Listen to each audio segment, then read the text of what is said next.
육지에서 만든, 조선소에서 만든 배를 바다에 처음으로 띄우는 걸 진수식이라 이렇게 부릅니다.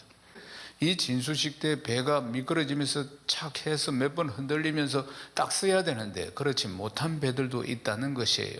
사진을 한번 보시겠습니까? 이 배는 진수식에서 쫙 내려가면서 뒤집어져 가지고 뒤집어진 배입니다. 이 배가. 그러니까 엄청난 비용과 시간을 들여서 공을 들여서 첨단의 기기로 이 배를 만들었지만 이 배가 침몰했다는 것이에요. 제대로 서지를 못하고 침몰을 한 것이에요. 그러니까 수천억을 들여서 배를 만들었는데, 수많은 에너지를 투자해서 배를 만들었는데 이렇게 침몰하는 현상들이 일어나면은 얼마나 안타까운 일인가 하는 것이에요. 첨단 기기를 다 사용했겠죠. 첨단 기기를 다 사용해서 그 어마어마한 배를 만들었는데도 불구하고 배가 떠야 되는데 떠지 못하고 가라앉는다, 침몰한다. 그럴 때는 정말 아주 그냥 아무 쓸모없는, 배로서는 가치가 전혀 없는 무용지물이 되는 거 아니겠습니까? 사랑하는 여러분, 이것을 우리 그리스도인의 삶에 한번 적용을 해보겠습니다. 우리가 그동안 신앙생활을 몇 년이나 하셨는지요? 다들 차이가 있겠지만 물론 믿음의 분량도 다 차이가 있겠죠. 소망은 어디에라는 시리즈 설교를 지금 18번째 듣고 있습니다. 그리고 그동안의 수많은 시간들을 신앙생활에 투자를 했다고 볼 수도 있습니다. 그 많은 연수들이 있었을 것이고 또 그 많은 연수 속에서 수많은 말씀을 들었을 것입니다. 그래서 수많은 여러 가지 수고를 했을 것이라 그 말이에요. 그러면 내 인생이라는 배가, 그러면 말씀을 듣고 소망은 어디에, 분명한 소망을 발견하고 그 소망을 향해서 내 배가, 내 인생이라는 배가 나아가야 하는데도 불구하고 그러나 세상에서 침몰하거나 여전히 빠져서 후적거리거나 방향을 제대로 잡지를 못하고 있다든지 반쯤 잠겨 있어서 지금 전진하지 못하고 있다든지 그러면은 이것이 얼마나 안타까운 일인가 하는 것입니다. 우리가 어떻게 한평생을 정말 예수를 잘 믿고 한평생 소망을 하나님께 두고 어떻게 흔들리지 않고 침몰하지 않고 뒤로 물러나 침륜에 빠지지 않고 한결같이 우리가 신앙생활을 잘 할 수 있는 방법이 뭘까 하는 것이에요. 그것은 하나님의 은혜 위에 굳게 서는 것입니다. 이 마지막 말씀을 잘 기억해야 합니다. 오늘만 기억하면 안 되고 평생에 이 말씀 한 줄을 붙들어야 하는 것입니다. 18번의 말씀 강해에서 마지막 결론 부분이 바로 이 말씀인 것입니다. 베드로전서 5장 12절 말씀 우리 함께 읽겠습니다. 내가 신실한 형제로 하는 실루안으로 말미암아 너희에게 간단히 서서 권하고 이것이 하나님의 참된 은혜임을 증언하노니 너희는 이 은혜 위에 굳게 서라. 이 은혜 위에 굳게 서라. 베드로 사도가 지금 편지를 쓰는데 베드로 사도는 그러니까 말을 하고 실제로 글을 적는 사람, 편지를 적는 사람이 실루아노입니다. 실루아노인데 실루아노는 성경에 보면 또 이름이 실라라 이렇게 또 나옵니다. 그러니까 바울과 실라가 바로 실루아노인 것입니다. 실라는 예루살렘 교회 지도자 중에 한 사람입니다.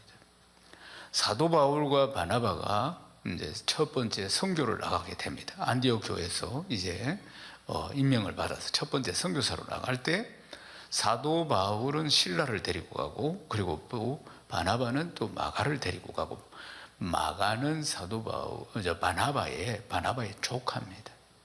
그렇게 팀을 이루어서 같이 갔는데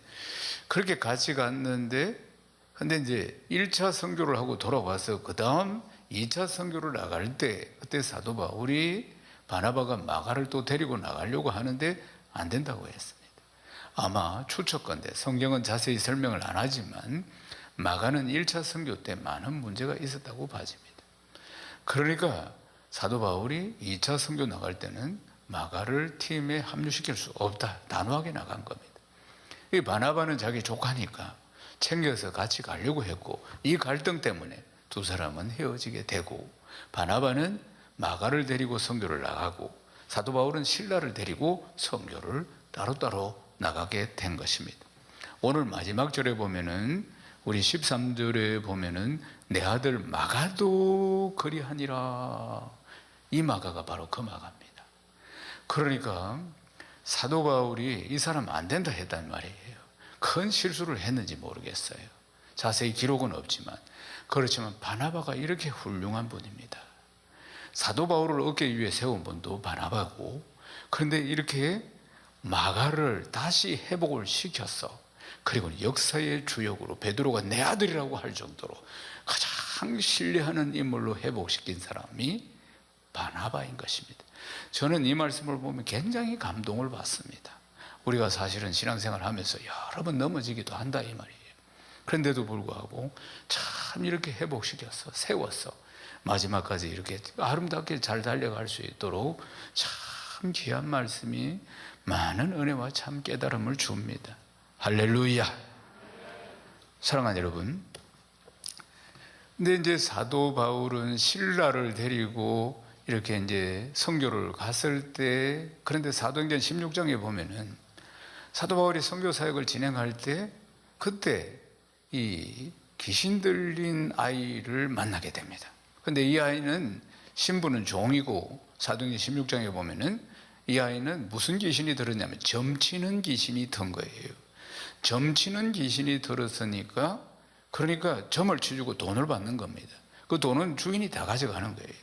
그래서 점치는 귀신이 들린 이 아이 때문에 이 신분이 종이니까 주인이 돈을 짭짤게 많이 버렸답니다. 많이 버렸어.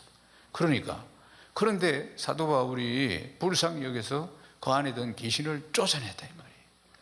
쫓아내니까 이 아이가 정신이 딱 들어온 겁니다. 건강한 아이가 딱 된 거예요. 그러니까 이 주인이 화가 나니까 모함을 해가지고 사도 바울과 실라를 그리고 옥에 가둔 거예요. 모함을 해가지고 여러 가지 죄를 덮어 씌워가지고, 그리고 억울하게 매를 맞고 감옥에 갇히는 겁니다. 사랑하는 여러분, 그런데 사도 바울과 실라는 신분이 어느 정도냐면은 로마의 시민권자입니다. 그러니까 로마 사람이라 그 말이에요. 유대인이지만은, 그리고 바리새인 중에 바리새인이고, 아주 그러니까 신분이 뛰어나고 뭐 지식도 뛰어난 두 사람인데도 불구하고, 그런데 로마 사람은 로마 법정에서 판결을 받아야 되는데, 근데 지금 매를 맞고 감옥에 갇혔대. 얼마나 억울한 일입니까? 얼마나 분통한 일이에요. 자기들이 죄를 지은 것도 아니에요. 병을 고쳐준 거 아니겠어요? 근데 이렇게 모함을 받아가지고 지금 감옥에 들어서 억울한데, 그러나 그런 마음이 전혀 없습니다. 그들은 전적으로 합력해서 선을 이루시는 하나님을 믿습니다. 아멘이십니까? 실수하지 않으시는 하나님을 믿는 거예요. 사도 바울의 전 인생이 그렇습니다. 그래서 바울과 실라는 전적으로 하나님만을 의지하니까 이런 상황 가운데서도 어떤 사람은 이런 상황이 벌어지면 원통하고 분통해 할 것입니다. 그리고 자기의 신분이 로마 시민권자예요. 그러니까 난리가 날 거라 그 말이에요. 그러나 그러지 않았습니다. 감옥에 갇혔을 때, 그런데도 불구하고 그들은 하나님을 찬양하는 거예요. 감사함으로 하나님을 찬양하니까 하나님께서 천군 천사를 보내서 옥문을 활짝 여십니다. 차고 있는 창고도 다 열리게 만들고, 그래서 그 덕분에 갇혀있던 죄수들이 다 이렇게 나갑니다. 뒤늦게 이게 간수장이 이걸 알게 된 거예요. 그러니까 내일 아침이면 이 문제에 책임을 지고 이 사람이 반드시 처벌을 받게 될 것이 두려워가지고 자결을 하려고 하는 거예요. 그러니까 사도 바울이 보고는 말리는 것입니다. 우리가 여기 있다. 그러니까 이 간수장이 뭐라고 하느냐면은 내가 어떻게 하면 됩니까? 그러니까 그 유명한 말씀이 여기서 나옵니다. 주 예수를 믿으라. 그리하면 너와 내 집이 구원을 얻으리라. 그 유명한 말씀이 여기서 딱 나옵니다. 그래서 간수가 바로 그 자리에서 예수를 믿고 바울과 실라를 자기 집에 초청해서, 그리고 그 가족들이 다 예수를 믿고, 거기서부터 이제 빌립보 교회가 시작되는 역사가 일어난 것이에요. 사랑하는 여러분, 지금 이 편지를 대필하고 있는 신라 역시도 아는 것과 믿는 것이 하나가 되어서 삶으로 이어지고 있는 역사적인 인물입니다. 베드로가 지금 전하고 있는 이 소망을 붙들고 인내하는 삶을 살고 있는 것을 볼 수가 있습니다. 인내의 핵심이 뭡니까? 하나님의 은혜입니다. 인내의 핵심이 뭐라고요? 하나님의 은혜, 하나님의 은혜인 것입니다. 사랑하는 여러분, 그리스도를 위해서 받는 고난, 그리스도를 위해서 받을 고난, 그리고 또 소망을 끝까지 붙드는 삶, 그리고 그러한 가운데서 만나게 되는 고난, 사랑하는 여러분, 이 고난은 인내로 가능한데 인내하는 삶을 살도록 만들어주는 것이 하나님의 은혜입니다. 아멘이십니까? 우리의 인내는 한계가 있는 거 아니겠습니까? 인간은 유한한 존재인 것입니다. 심한 고난과 핍박이 오고 어려운 환경들이 만들어지면 우리의 인내는 한계가 있는 것입니다. 사랑하는 여러분, 그 인내를 인간적인 의지나 힘으로 몇 사람이나 이겨나갈 수가 있겠습니까? 바울과 실라, 사랑하는 여러분, 적은 전적으로 하나님의 은혜를 의지하는 거 아니겠습니까? 여러분, 하나님의 은혜밖에 없습니다. 우리가 붙들어야 할 것은 오직 하나님의 은혜인 것입니다. 사도행전 16장 25절 말씀을 읽겠습니다. 한밤중에 바울과 실라가 기도하고 하나님을 찬송하며 제수들이 더더라. 아멘, 아멘. 그들이 찬양할 수 있었던 것은 오직 하나님의 은혜 아니겠습니까? 그 억울한 상황 가운데서도 찬양할 수 있는 것이 전적인 하나님의 은혜였고, 그러니까 하나님의 은혜 가운데 하나님의 놀라운 역사가 일어난 것입니다. 사랑하는 여러분, 하나님의 은혜로 산다는 것이 무슨 뜻이겠습니까? 하나님의 은혜로 산다는 것은 전적으로 하나님만을 의지하는 삶을 말하는 것입니다. 우리는 결정적인 순간에 내가 무엇을 의지하며 사는가가 나타납니다. 우리가 입술로는 내가 하나님을 믿습니다, 하나님을 의지합니다, 그렇게 말합니다만은 결정적인 어떤 순간이 오면은 자기 지혜를 더 믿습니다. 자기의 지식과 자신의 경험을 더 의지합니다. 그리고 자기가 가지고 있는 힘이나 권력이나 어떤 사람들 더 의지합니다. 그래서 그것을 이용해서 이 방법 저 방법을 사용해 보다가 그러다가 길이 안 열리면은 그때서야 하나님 앞에 막 매달리면서 울고불고 난리가 나는 삶들을 볼 수가 있습니다. 사랑하는 여러분, 믿고 의지하고 은혜를 구하고 끝까지 기도해야 합니다. 믿고 의지하며 은혜를 구하고 끝까지 기도해야 하는 것입니다. 사도 베드로는 은혜 위에 굳게 서라, 이렇게 우리에게 말씀을 전하고 있습니다. 은혜 위에 굳게 선다는 것은 하나님의 은혜를 굳게 붙들고 신뢰하고 나아가는 삶을 말씀하는 것입니다. 하나님께서 주실 은혜를 기대하는 삶을 말하는 것입니다. 하나님께서는 언제나 우리에게 은혜를 베푸시는 좋으신 하나님이십니다. 아멘이십니까? 갈라디아서 1장 15절 말씀 읽겠습니다. 그러나 내 어머니의 태로부터 나를 택정하시고 그 은혜로 나를 부르시니가, 그 은혜로 나를 부르시니가, 그 은혜로 나를 부르시니가. 우리를 택정하셔서 하나님의 백성으로 삼으시고 우리를 부르신 것, 그리고 하나님의 구원받은 백성이 된 것, 이 모든 것들이 하나님의 은혜라는 증거인 것입니다. 사랑하는 여러분, 4월 중순이 지나가고 있습니다. 손살같이 지금 한 해가 지나갑니다. 바람처럼 지나가고 있습니다. 아침 안개처럼 들의 불꽃처럼 이 한 해도 그렇게 빠르게 지나가게 될 겁니다. 그런 가운데 오늘 우리가 숨을 쉬며 건강한 몸으로 이 예배의 자리에 있다는 것이 하나님의 은혜 중에 은혜입니다. 아멘이십니까? 사랑하는 여러분, 그렇다면 우리가 한결같이 어떻게 하나님의 은혜 위에 굳건히 설 수 있을 것인가 하는 것입니다. 우리가 하나님의 은혜 위에 항상 굳건히 서기 위해서는 우리는 하나님 앞에 더 가까이 나아가는 삶을 힘써야 합니다. 어제보다 오늘 더 가까이, 오늘보다 내일 더 가까이, 하나님 앞에 더 가까이, 하나님께 더 가까이 나아가는 삶 말이에요. 2020년보다 2021년 올해는 하나님께 더 가까이 나아가고 올해보다 내년은 더 가까이 나아가는 것입니다. 히브리서 4장 16절 말씀 우리 함께 읽겠습니다. 그러므로 우리는 긍휼하심을 받고 때를 따라 돕는 은혜를 얻기 위하여 은혜의 보좌 앞에 담대히 나아갈 것이니라. 은혜의 보좌 앞에 담대히 나아가야 할 것이니라. 사랑하는 여러분, 은혜의 보좌 앞에 담대히 나아갈 수 있는 길을 하나님이 우리에게 열어주셨습니다. 나는 길이요 진리요 생명이니 나로 말미암아 정말 아버지께로 올 자가 없느니라. 우리는 주 예수 그리스도의 이름으로 하나님 보좌 앞에 나아가는 것입니다. 주님이 하나님 보좌 앞길로 가는 길인 줄로 믿습니다.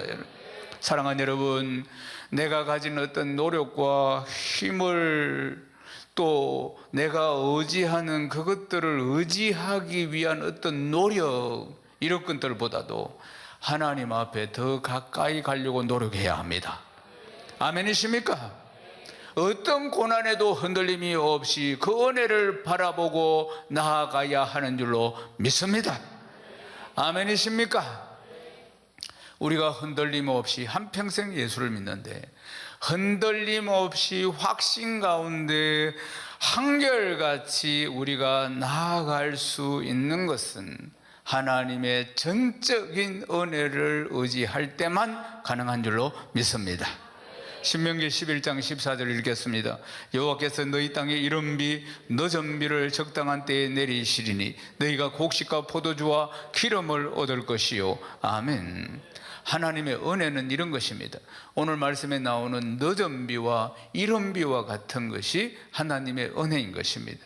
저 이스라엘 땅은 농사를 언제 짓느냐 하면은 가을부터 짓습니다. 그러니까 여름은 우리가 상상도 할 수 없는 자결한 태양이 내리쬐며, 그리고 여름에는 모든 땅들이 다 타들어갑니다. 완전히 메마르지요. 그리고 가을에 이제 모든 농사가 시작될 때, 그때 이렇게 이른 비가 내리는 것입니다. 이른 비가 내려야지 이 건조하고 타들어간 땅들이 촉촉히 적셔지면서 부드러운 땅, 농사를 지을 수 있는 땅, 파종할 수 있는 땅이 되는 것입니다. 이것이 이른 비인 것이에요. 그리고 나서는 그 다음 늦은 비는 이제 추수할 봄이 되면은 늦은 비가 옵니다. 이 비가 와야지 풍성한 열매를 맺을 수가 있습니다. 농작물들이 이 비를 통해서, 늦은 비를 통해서 풍성한 열매를 거두게 되는 것입니다. 하나님께서는 하나님의 때를 따라서 이른 비를 주시고 늦은 비를 주시는데 이것이 우리에게 은혜입니다. 가장 알맞은 때에, 가장 필요한 때에 은혜를 베푸시는 분이 좋으신 우리 아버지 하나님이십니다. 여러분 아멘이십니까?